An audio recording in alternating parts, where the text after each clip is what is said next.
This is an extra quick tutorial on how to set up your meme. This is how it's going to look like. On the right side, you see the layers we've used to make the meme. Just like we told you in the lessons, there's a background layer. And using the eye on the left side, you can turn it on or off and see how it looks like. And you can already see that it's not entirely perfect, but it doesn't matter. You'll have the chance to do it yourself. The two text layers, so one for the top text and one for the bottom. But in the end, you'll end up with about 5 or 6 layers. Okay. First thing you need to do is make a new document. So go to File, New, and use a custom size. Make it 1000 by 1000 pixels, and set the resolution to 72 pixels an inch, because that's enough for on-screen use. Click on Create, and you'll get a new document. This white background can be deleted after we've made some new layers. So make the new layers. Let's start with 5 in total and give them names, background. So we'll delete this background. You can unlock it by clicking on the lock and just throw it away. Delete the layer, yes. And you'll see that you now have a checkerboard pattern, and that means that your layer is transparent. So we now have a background layer, a photo layer, a subject layer. So on the photo layer, we'll import the photo you're going to use to cut out a subject and paste it on the subject layer. And then the two text layers, text 2 and text 1. You can double click on the text to change the name. So now we have the 5 layers. Click on your photo layer and go to File, Place Embedded. So your picture will be in your actual Photoshop file and not separately. Place Embedded and click on a photo you would like to use for your meme. And click on Place, and you will see that it has this size. So let's make it a bit larger and just make it, give it a size so that your main subject will be as big as it should be, and in place. This should be about it. Confirm with Enter, and you'll see that Photoshop placed the image. You can always change the size of it afterwards. Just click on the layer, and if you don't see these squares, click on Show Transform Controls, and then you'll have the option to click and drag to make it bigger. Hold down Shift to keep the aspect ratio okay. You can see that Photoshop changed the photo layer's name into the name of the picture. That's okay. It's you can still change it by double clicking on it and give it the name photo again. And now you can use the quick selection tool over here to cut out your main subject.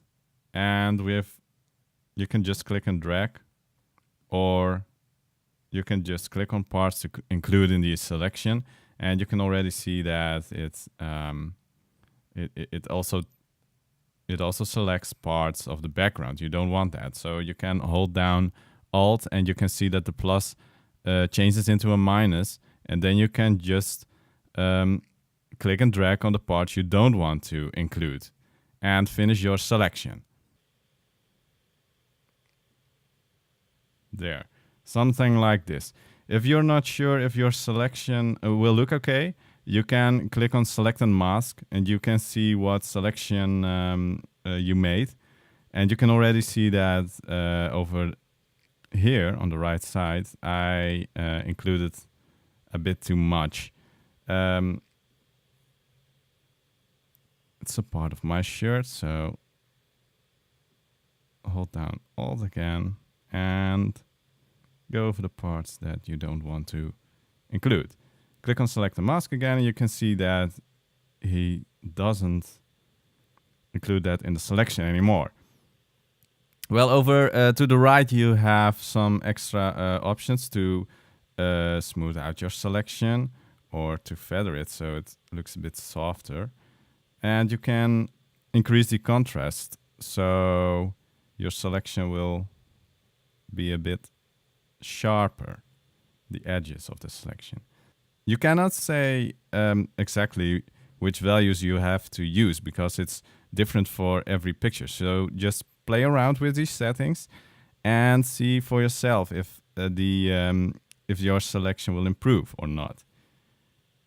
Confirm with OK, and let me delete this part over here. And then when you made the selection, you can click on the Move tool again. Use Command C or Control C to copy, and Command V or Control V to paste it on the subject layer. And now you can click on the eye to disable your photo layer, and you can see that you've made a selection and that the background isn't there anymore. Okay, there's a bit too much out of Melissa, her arm, but for now we'll leave it like that. You can now work on the background. You can do whatever you want. You can use a file and place embedded to insert, for example, a different photo to use that as a background. Or you can import an illustration you made in Adobe Illustrator to use as a background. Because that can be easier than making the background in Photoshop. But I can show you how you can make these triangles to use for a background in Photoshop. What you need to do is go to Background, click on your background layer, choose the pen tool, and then click somewhere, click in the center of the image to make your first anchor point. And then, and you can already see what it's doing, if you click again, and then again, and then close your path, you will now have a path, and you can fill it up with a color, and you can either choose to fill up the stroke or to color the shape itself. And you do that by going to Paths, and there you have the work path, and you can fill it up with the foreground color or stroke the path with the brush. And for now we'll have to fill it up with a color, and I've chosen a blue color. So what you can do now is click on this, and you can see that it fills up the path.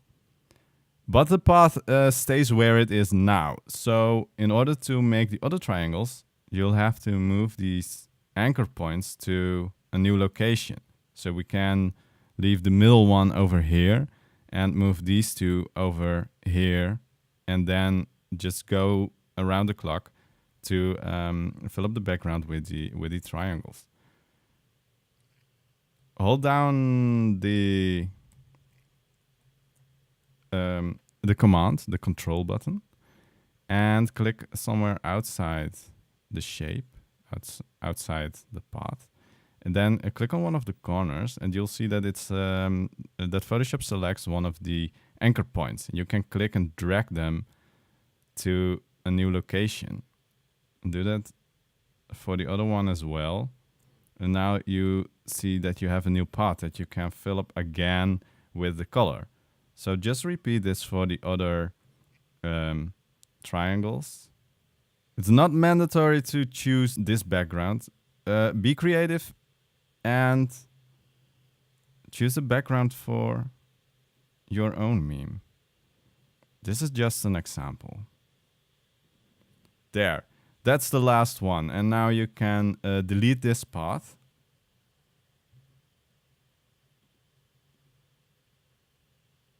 You should be able to delete the path by clicking right on it and choosing delete path, but I'm now seeing this menu. You can also delete them by clicking on each anchor point. Now we have the basic meme ready. We can add a new white background.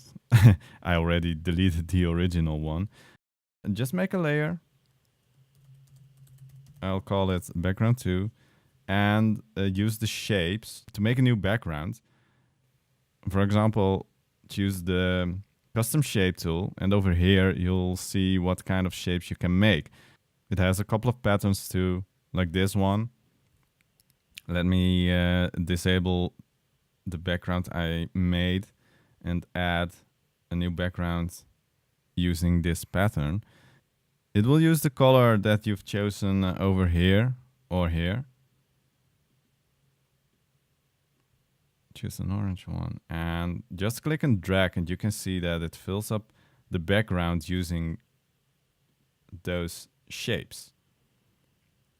And then to finish it, you can add a rectangle, and again choose a color for foreground color like this blue one, and just click and drag, and you can start outside the canvas. And there you have it, a blue-orange background. Now we can add the text. So the first layer starts with, well, let me laugh about it.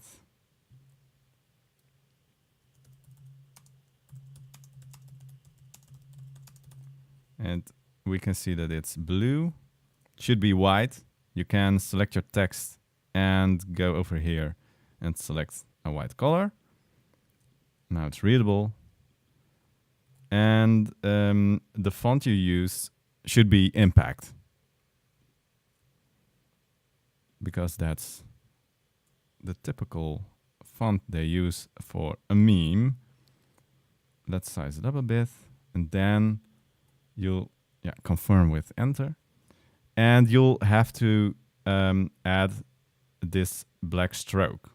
And to do that, make sure your text layer is activated, and control click on it and choose blending options. It's the topmost option. And then you'll see this window, and click on stroke. And then on the right side, you'll see the options to set up the stroke. And it already has a size of 4. That's okay.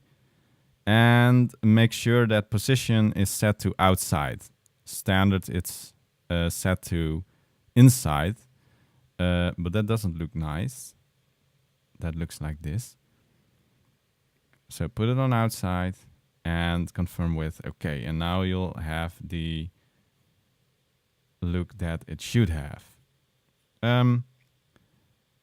You can now add text to layer 2, or of course it's possible to just copy this one by holding down Alt and then click and drag it to the bottom of your meme. And your meme is ready. You'll have to hand in 2 files. The standard format is Photoshop, so you'll already have a PSD file. And you'll also have to make a JPEG or a PNG file. You can do that by clicking on Save As, and then go to the format and change it into JPEG or PNG. And if you click on Save, just let it on default, medium file size is okay. Click on OK, and it will save a PNG file or a JPEG. And then you'll have 2 files, a Photoshop PSD and a PNG. That's it. You'll end up with 12 files, and you'll have to upload them on Blackboard.